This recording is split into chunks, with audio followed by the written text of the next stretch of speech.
Magandang umaga, Davao, Mindanao at sa apat na sulok ng daigdig.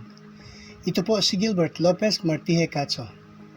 Bago tayo magpatuloy, bigyan mo naman ako ng isang thumbs up, ibahagi ito sa iyong kaibigan, i-click ang bell button at mag-subscribe sa akin. Ito po ay aking pinahahalagahan. Kung hindi mo magawa o hindi mo gustong gawin ito, ay ayos lang sa akin. Alam kong mahalaga ang oras mo at naiintindihan ko po yun. Maaring i-play mo lang ang video hanggang sa ito ay matapos. Ito po ay isusulong ng YouTube sa mga ibang manonood. Ngunit kung mayroon kang kakayahan na gawin ito, ay wala naman pong mawawala sa'yo. Maraming salamat po. Mga ulo ng nagbabagang balita. Ulat panahon. Intertropical Convergence Zone ITCZ na nakakaapekto sa Palawan at Southern Mindanao. Lokal na balita, sinusuportahan ni Bato si Vice President Sara sa gitna ng pagbibitiw sa gabinete. Malugod na tinatanggap ni De La Rosa ang mas masiglang kampanya kasama ang tatlong Duterte. Mag-host ang Pilipinas ng Asia-Pacific Open Government Partnership Regional Meeting. 357,000 shabu ang nakalusot sa isang parsela mula sa Maynila. Pambansang balita. Si Angara ay pinangalanan bilang bagong hepe ng Department of Education. 35 pesos na aumento ng sahod sa Metro Manila, di sapat, sabi ng mga senador. Balitang pandaigdig. Trump humiling na patahimikin ang pananalig sa pera na ibagsak. Ang panununtunan ng conscription sa Israel ay nag-uudyok sa ultra-orthodox na magalit. Balitang aliwan. Naghahanap ng nawala ang landas patungo sa isang equation na nagbago sa kinabukasan ng isang telebisyon. Kim Chiu, Paulo Abilino, kung bakit mas gugustuhin nilang hindi maging CEO. Balitang pampalakasan. Eksklusibo. Iniimbitahan ng Pangulo ng World Athletic na ang Ukrainian President sa Olympics sa sorpresang pagbisita sa Kiev.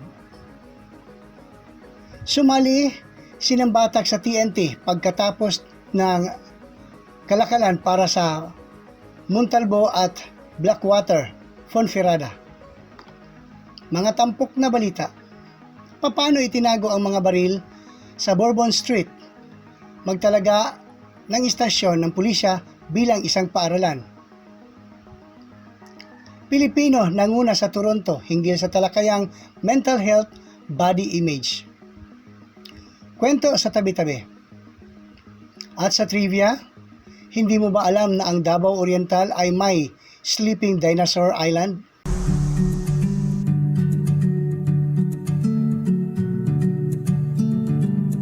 Ulat panahon. Intertropical Convergence Zone ITCZ na nakakaapekto sa Palawan at Southern Mindanao. Ang Davao City ay makakaranas ng bahagyang maulap hanggang sa maulap na papawirin na may pulupulong mga pag-ulan o pagkidlat, pagkulog dulot ng localized thunderstorm na may posibleng flash floods at landslide sa panahon ng matinding pagkidlat, pagkulog.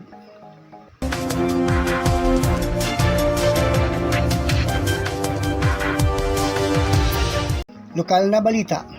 Sinusuportahan ni Bato si Vice President Sara sa gitna ng pagbibitiw nito sa gabinete. Ipinahayag ni Senador Ronald Bato de la Rosa ang kanyang suporta sa desisyon ni Vice Presidente Sara Duterte kamakailan na nagbitiw bilang Education Secretary. Sapagkat sinabi ko kung ano ang kanyang desisyon ngayon at sa hinaharap, narito ako upang suportahan siya sa lahat ng paraan na magagawa ko. Sabi ni De La Rosa sa isang panayam sa media noong Biyernes ng hapon, Hunyo 28, 2024 sa Annex Event Center, SM Davao City. Binati niya si Duterte at kinikilala na sa kabila ng pagbaba sa Departamento ng Edukasyon or DepEd, patuloy pa rin itong nagsisilbi bilang Vice Presidente ng Pilipinas, Vice Presidente ng Republika ng Pilipinas. Sana ay patuloy niyang gampanan ang kanyang mandato, sabi niya. Si Duterte ay nagbitiw sa gabinete ni Pangulong Ferdinand Marcos Jr. gaya ng inihayag ng Presidential Communication Office, PCO, noong Hunyo 19, 2024 na bumaba sa kanyang tungkulin bilang DepEd Secretary at Vice Chairperson ng National Task Force to End Local Communist Armed Salungatan, NTF-ELCAC. Malugod na tinatanggap ni De La Rosa ang mas masiglang kampanya kasama ang tatlong Duterte.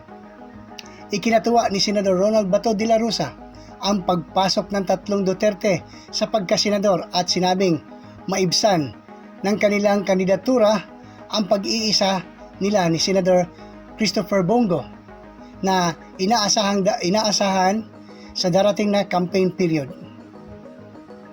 Nagpahayag ng sorpresa at kasiyahan si De La Rosa sa panayam ng media noong Biyernes ng hapon, Hunyo 28, 2024 sa Annex Event Center, SM Davao City. Nang malaman ang tungkol sa desisyon ni dating Pangulong Rodrigo Duterte at ng kanyang mga anak na sina Paulo at Sebastian na tumakbo sa mga posisyon sa Senado. Nahuli ako nang walang kamalay-malay dahil nagulat ako, ngunit masaya dahil sa buong akala ko na magiging malungkot ang darating na pangangampanya namin ni Senador Bongo, sabi niya.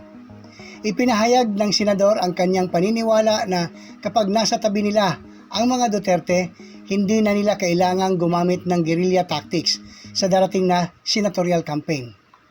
Dalawa lang kaming mangangampanya, guerrilla tactics. Alam namin ang administrasyon at oposisyon, nasa gitna pa kami, sabi niya. Binanggit din ni De La Rosa na sa pagsasama ng mga Duterte at potensyal na si Philip Salvador sa karera ng senador, magkakaroon ng 6 na kandidato na nangangako na mas masiglang pangampanya. Pilipinas magho-host ng Asia-Pacific Open Government Partnership Regional Meeting. Inihayag ni Department of Budget ng Management DBM, Secretary at Philippine Open Government Partnership PG o PHOGP, Chairperson Amina F. Pangandaman, na ang Pilipinas ay magiging host ng Open Government Partnership OGP Asia and the Pacific Regional Meeting sa Pebrero 2025. Ito ay sa darating na Pebrero 2025 at sana ay samahan ninyo kami sa paggawa nitong pinaka-dynamic, magbunga at hindi malilimutang OGP Regional Summit. Ibinabahagi ni Pangandaman sa kanyang pre-recorded keynote speech sa OGP NAS, Open Government Nationwide Advocacy Campaign na ginanap sa Zamboanga City noong Hunyo 21, 2024. Sa isang panayam sa isang maliit na grupo ng mga miyembro ng media noong Hunyo 28, 2024 sa Universidad ng Pilipinas, inihayag ni Pangandaman na ito ang unang pagkakataon na ang Pilipinas ay mag-host ng Asia-Pacific sa Open Government Partnership. Ang regional meeting ay idinisenyo upang pagsamasamahin ang mga pinuno ng pamahalaan at lipunang sibil, mga gumagawa ng patakaran mula sa Asia at Pasipiko, gayon din ang mga kasosyo sa mundo at rehiyon. Ibabahagi nila ang kanilang mga karanasan, pinakamahuhusay na kagawain at pag-unlad sa mga bukas na programa ng pamahalaan na nakatuon sa mahalagang alalahanin. 357,000 na shabu ang na kalusot sa isang parsela mula sa Maynila. Nakumpiska ng Santa Ana Police Station ang hinihinalang shabu na nagkakahalaga ng 357,000 na nakalusot sa isang parsela mula sa Metro Manila hanggang sa Davao City. Ito ay binubunyag ni Police Captain Rizalito Clapis, the 3rd Officer in Charge, OIC, Station Commander ng Santa Ana PNP matapos sa kanilang matagumpay na bypass operation laban sa isang babae na kilala sa pangalang alias Caballo, 31 anyos. Naganap ang operasyon alas 12:57 ng madaling araw, Huwebes, Hunyo 27, 2024 sa Purok Alicia Pilayo, Jerome, Barangay Sentro, Agdao, Davao City. Kasama ng ang Santa Ana Police, nagsasagawa ng operasyon ang Davao City Drug Enforcement Unit CDEU at matagumpay na naaresto ang suspect na residente ng lugar. Na-recover sa posisyon ng suspect ang 20 pakete ng naglalaman ng hinihinalang sabu at tumitimbang ng 52.2 na gramo. Ayon sa suspect, may mga may-ari ang mga pakete at ihahatid na lang niya ito. Ang mga ito ay pinadala sa pamamagitan ng isang parsela mula sa Maynila. Ibinunyag din ng suspect ang isang alias Kimod na nakakulong sa Davao Penal Colony, Dapicol. Ang kanyang amo na nagtuturo sa kanya sa pamamagitan ng tawag sa cellphone kung saan ipamamahagi o i-deliver ang shabu.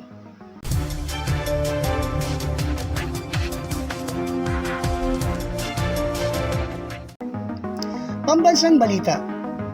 Si Angara ay pinangalanan bilang bagong hepe ng Department of Education. Papalitan ni Senador Sani Angara si Vice President Sara Duterte bilang bagong Education Secretary, inihayag ng palasyo nitong Martes. Sinabi ni Presidential Communication Officer PCO na si Angara ang mamumuno sa Department of Education DepEd simula Hulyo 19. Nagbitiw bilang DepEd Secretary or Chief si Vice Presidente Duterte noong Hunyo 19. Hindi siya nagbigay ng tiyak na dahilan para magbitiw at ipinaliwanag lamang na ang kanyang pagkilos ay hindi senyales ng kahinaan dahil ito ay pinukaw ng habag sa mga guro at estudyante. Inihayag ni Pangulong Ferdinand Marcos Jr. na nakatakda niyang italaga si Senador Juan Edgardo Sani Angara bilang bagong kalihim ng Department of Education or DepEd kapalit ni Vice President Sara Duterte na nagbitiw noong Hunyo 19, 2024. Epektibo sa Hulyo 19, 2024, sabi ng PCO sa isang pahayag. Ayon sa PCO, inihayag ni Pangulong Marcos ang kanyang desisyon na piliin si Angara bilang DepEd Secretary sa 17th Cabinet Meeting sa Palasyo ng Malacanang noong Martes. 35 pesos na pagtaas ng sahod sa Metro Manila, di sapat, sabi ng mga senador. Hindi sapat ang 35 pesos na dagdag sahod para sa mga manggagawa sa pribadong sektor sa Metro Manila para matugunan ang tunay na pangangailangan ng mga tao, sinabi ng mga senador nitong Martes. Ipinupunto ni Senador or Senate President Francis Chis Escudero na masyadong maliit ang inaprobahang daily wage increase ng Regional Tripartite Wages and Productivity Board RTWPD or PB kung isinaalang-alang ang pagtaas ng presyo ng mga mahalagang bilihin. Nabanggit din ni Escudero na ang Senado ay nagpasa ng panukalang batas na nag-uutos ng 100 arawang dagdag sahod para sa mga manggagawa sa pribadong sektor. Higit na mataas kaysa sa 35 pesos na dagdag sahod sa sinang-ayunan ng RTWPB. Ngunit kulang pa rin ang pagbibigay ng buhay na sahod ayon sa iniatas sa ilalim ng 1987 Constitution. Ang Senado ay nagpasa ng 100 pesos across the board wage increase bill na dapat ay pinakamababang pagtaas. Kahit na naniniwala ako na hindi pa rin ito sapat upang ibigay kung ano ang hinihingi ng konstitusyon ng isang living wage at hindi lamang minimum wage, aniya ang isang pahayag o sa isang pahayag.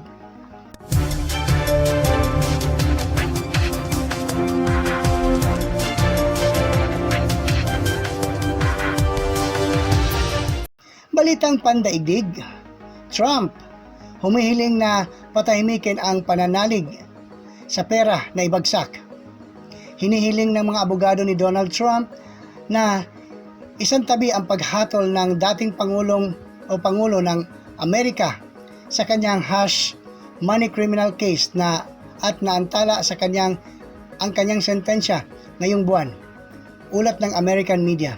Sa isang lihim na ipinadala ng mga abogado ni Trump sa hukom ng New York na namumuno sa paglilitis, ay iniulat na binanggit ang desisyon ng Korte Suprema noong Lunes na nagbigay sa dating Pangulo ng immunity mula sa pag-uusig para sa mga opisyal na aksyon na ginagawa niya habang nasa opisina siya. Noong Mayo, hinatulan si Trump ng 30-point counts na falsifikasyon ng mga record ng negosyo. Siya ay masesentensyahan sa Hulyo 11. Pinirmahan niya ang isang record sa panahon ng kanyang panunungkulan sa White House noong 2017 na sinasabi ng kanyang mga abogado na dapat isa alang-alang. Noong nakaraang taon, ang mga abogado ay nagtalo rin na ang mga paratang sa kaso ay nagsasangkot ng mga opisyal na gawain sa loob ng kulay ng kanyang mga tungkulin sa pagkapangulo.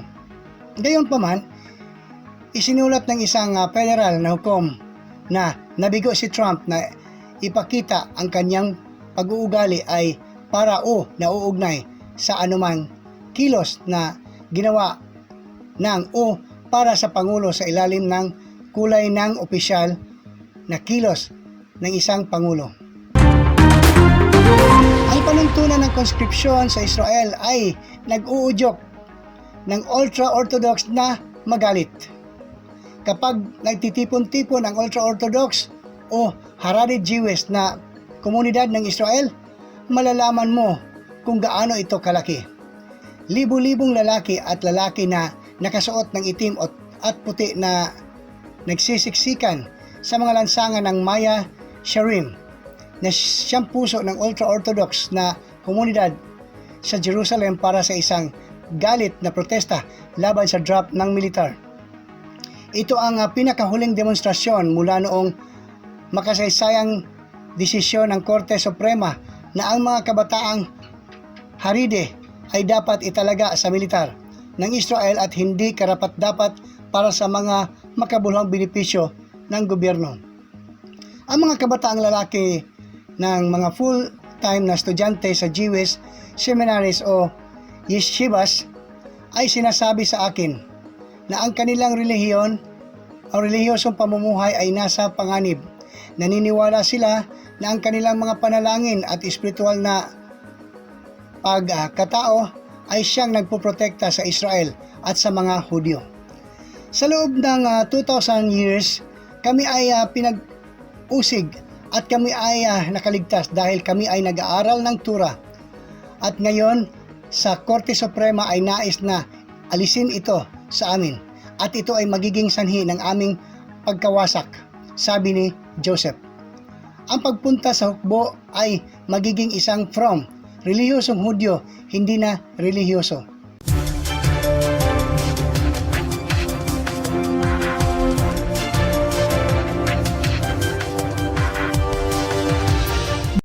Balitang aliwan. Nahanap ng nawala ang landas patungo sa isang equation na nagpabago sa kinabukasan ng isang telebisyon. Ayon sa CNN, ang ABC ay nahihirapan na makahanap ng mga hit noong 2004 nang ipinakilala ng network ang dalawa sa kanilang Desperate Housewives, isang bagong take sa isang primetime soap opera, at nawala, isang sci-fi teen mystery na mabilis na naging fan sensation mula sa mga misteryosong numero nito hanggang sa kung ano talaga ang nangyari sa nag-crash na eroplano at sa mga pasahero nito. Sa dalawa, gayunpaman, ito ay nawala na pangunahing pagbabago sa telebisyon at ang relasyon sa pagitan ng nilikhang talento sa likod ng mga palabas sa TV at ng mga network na nagdala sa kanila na nagpapasigla sa kung ano ang maaring tawaging novelisasyon ng telebisyon. Hindi sa paraan na ng pagsisimula ng serye, ngunit sa halip kung paano ito natapos noong 2010. Nagsimula talaga ang mga ugat nito ilang taon na ang nakalipas nang ang mga executive producer ng palabas na sina Damon Lindelof at Carlton Cuse ay nakilala na ang twisty, misteryosong mga rating ng serye ay nagsisimula ng magdusa dahil sa open-ended na kalikasan ng pangako ng mga manunood. Kailan kami makakakuha ng ilang mga sagot gustong malaman ng mga tagahanga? Sa kanilang mga paghihimok sa tinatawag na variety ng isang paradigm shifting play, pinahintulutan sila ng ABC na ipahayag ang isang opisyal na petsa ng pagtatapos para sa serye na nag-order ng 48 episode sa 3 season upang makumpleto ang kwento. Kim Chiu, Piolo Abilino, kung bakit mas gugustuhin lang hindi maging CEO.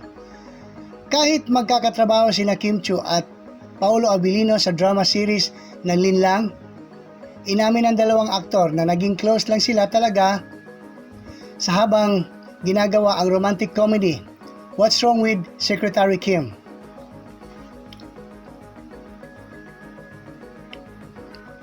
Ito ang dahilan kung bakit sabi ni Paolo, nagulat siya na ang mga tao ay nagpapadala sa kanila mula noong nakaraang taon nang ang serye ay unang na-stream sa View.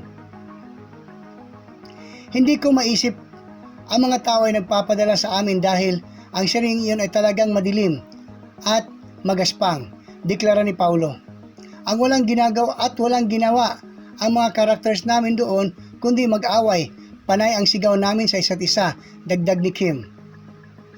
The very few sweet scene na ginawa namin for that show were only for flashbacks. Nag-away kami na parang pusa at aso buong panahon. Since Linlang, people have been pushing for the team up, and I guess it worked because we now have another series on View. Paolo pointed out. Paolo pointed out. Sinabi ni Kim na na-realize nila na may chemistry lang sila nang ipalabas ang Linlang. While doing Secretary Kim, mas nakilala ko siya. So far, with how I see Kim on set, mabait naman pala siyang tao. Quip Paolo.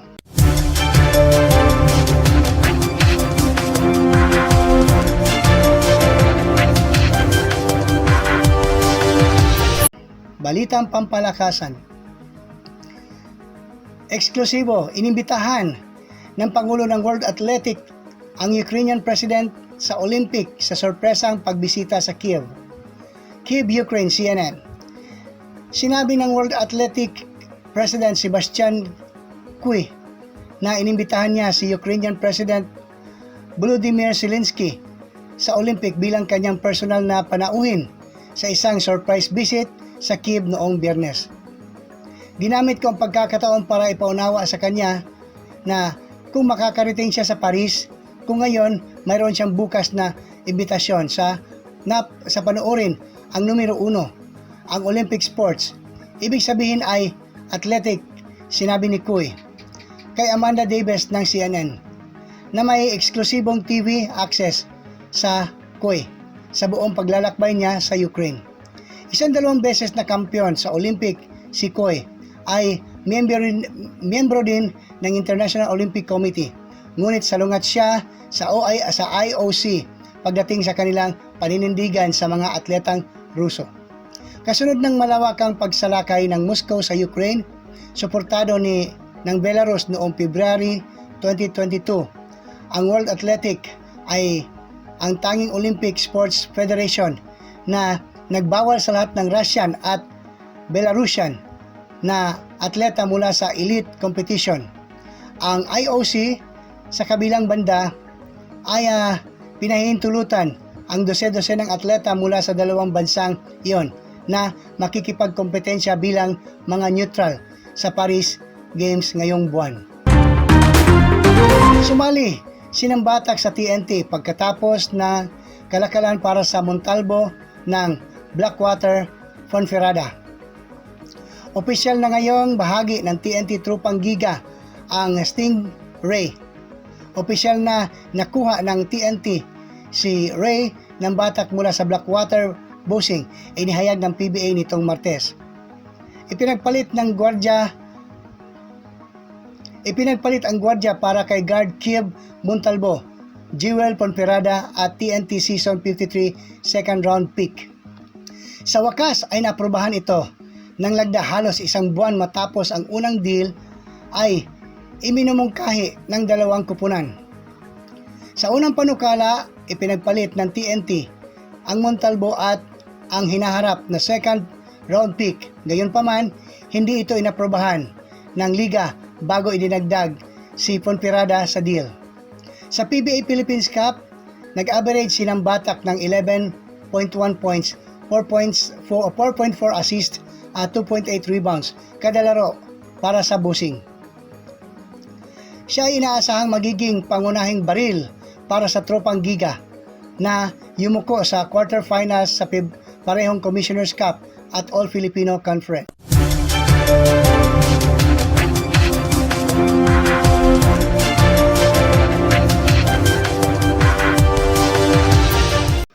Mga tampok na kwento. Paano itago ang mga baril sa Bourbon Street? Magtalaga ng istasyon ng pulisya bilang isang paaralan.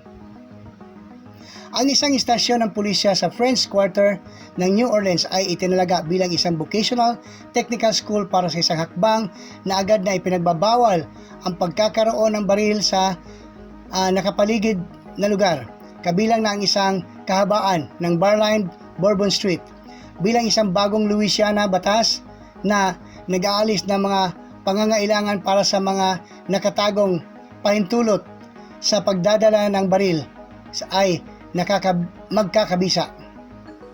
Inihayag ni Police Superintendent Ann Kirkpatrick ang panukala sa isang komperehensya ng balita noong Lunes sa 8th District Police Station sa Quarter Royal Street. Gayunpaman, ang hakbang ay maaring humarap sa mga legal na hamon. Nagtaas ng pagdududa ang State Attorney General tungkol sa plano. Ipinagbabawal ng batas ng Estado ang pagdadala ng mga nakatagong armas sa loob ng 1,000 feet or 305 meters ng naturang pasilidad, sabi ni Kirkpatrick. Sakop ng radius na iyon mula sa istasyon ng malaking seksyon ng quarter, kabilang na ang mga block ng Bourbon Street. Sinabi ni Kirkpatrick na ang istasyon ay may kasamang silid, aralan at ginagamit para sa pagsasanay. Inilarawan niya na ang istasyon bilang isang satellite na akademya ng pulisya ng lungsod. Filipino nanguna sa isang forum sa Toronto tackles mental health body image. Pinangunahan kamakailan ng mga Filipino group na Kalamansi Collective ang isang panel discussion sa Toronto tungkol sa mental health at body image. Sinabi ng founder nitong si Chris Pangilinan na ang isyu ng mental health ay madalas na hindi pag-uusapan sa loob ng mga pamilyang Pilipino. Sasabihin mo sa mga magulang mo, "Nako, tumaba ka," o "Kailan ka ikakasal?" Sinabi niya, ang mga pag-uusap na iyan ay nakakaapekto sa kalusugan ng isip ng isang tao. Nagkakaroon kami ng pag-uusap kung paano namin ito tinutugunan sa mga miyembro ng aming pamilya. Ibinahagi ng mga personalidad ng Filipino-Canadian ang kanilang mga kwento at itinampok kung paano nakakaapekto ang mga pananaw ng mga nakatatandang henerasyon sa imahe ng katawan sa mental na kagalingan ng mga kabataan. Idiniin nila ang pangangailangan para sa higit pang mga pag-uusap upang masira ang stigma na ito. Isa sa pinakamahirap na bagay sa ating kultura kapag nakarinig ka ng mga komento dito at doon mula sa ating mga matatanda tungkol sa ating mga pagpapakita.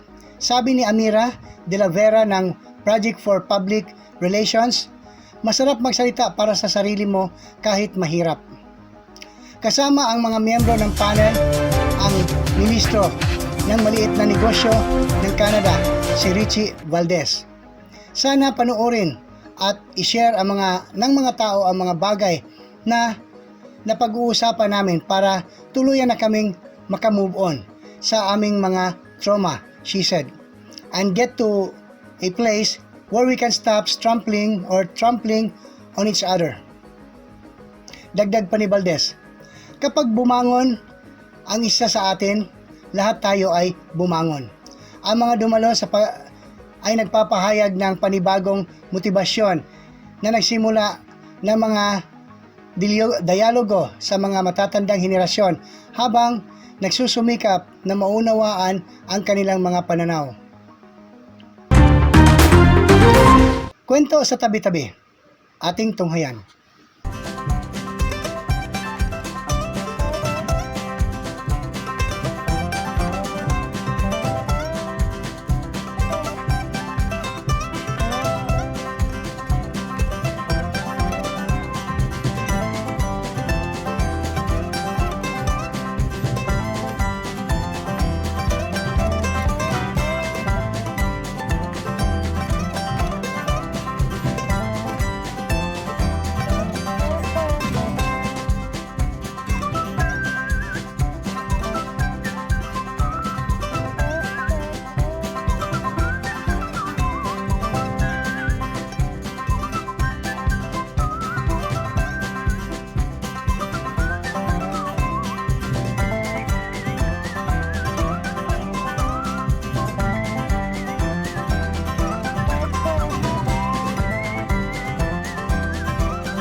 At sa trivia, hindi mo ba alam na ang Davao Oriental ay may Sleeping Dinosaur Island? Medyo mahirap makaligtaan habang papunta sa Mati City. Ang Sleeping Dinosaur Island ay isang nakakaintriga na anyong lupa. Ito ay kahawig tama ng hula mo. Isang mahabang lieg na sinaunang hayop na tila nakatulog at naging buhangin at bato sa Pojada Bay. Ang isla ay naging isang sikat na lugar para sa hiking at maging isang site para sa mga demokratikong prenuptial photoshoot. Para sa mga hindi makababa ng mga nagbabantay sa kahabaan ng highway, ay dapat pa rin magkaroon ng makapigil hiningang karanasan. At yan po ang mga tampok na balita sa araw na ito. Maaring i-like, share, subscribe at i-click po ang bell button upang kayo ay ma-update sa mga kaganapan dito sa Pinoy Rab YouTube channel. Ito po si Gilbert Lopez Martí Catso. Magandang umaga.